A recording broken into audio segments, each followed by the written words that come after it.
Hey folks, Bret here. As I was sitting down to write a Thanksgiving letter to the Unity 2020 core team, I realized that there were some things in it that I wanted to be heard more broadly. So, if you're part of the core team, you'll know what this is about, and if you're not, feel free to listen in. Dear Unity Core, I'm writing to you on Thanksgiving for reasons that I hope will be obvious.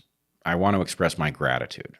I'm thankful for the experience that we have just had and full of admiration for you all.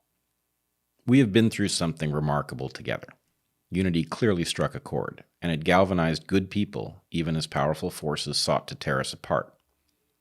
With friends and family publicly turning on each other in the streets and across the internet, burning every bridge and demonizing those with the skill and inclination to build them, another population was drawn to a space of tolerance and mutual respect.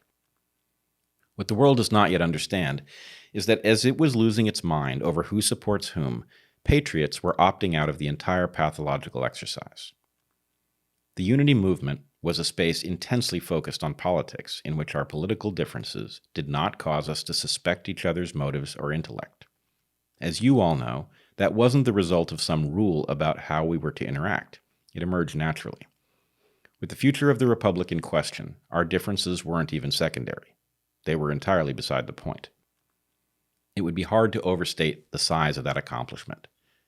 I think what we discovered is that decency and humanity are concentrated at the intersection of Unity's three explicit values: capability, courage, and patriotism. That lesson is worth everything we invested, and quite a bit more. Our movement began with a commitment not to spoil the election, and we were good to our word.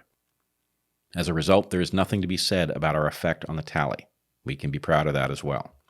But we made our mark. We brought something genuine and hopeful to a year that was otherwise anything but. The term unity is now, of course, everywhere, regularly used by the same partisans inclined to make lists of fellow Americans their new power will allow them to punish. It is employed as a thin disguise for corrupt and divisive intent. But each time unity is invoked to divide us, they can't help but make our point. Our differences are irreconcilable because the duopoly needs us to reject the very idea of reconciliation if it is to stay in business. Unity, the genuine version, is the alternative to division, and the influence peddlers know it. They drape themselves in the language of unity for the same reason that war profiteers wrap themselves in the flag. Orwell warned us of this tendency to invert meaning and rob language of the ability to convey it. But we must not let it divert us. We will continue to gather around our fires and discuss the path forward, as our ancestors and forefathers have for hundreds of thousands of years, and we'll do it in plain language. Consent of the governed is the sole basis for governmental legitimacy, and until it is restored, the fight for unity continues. Happy Thanksgiving to you all.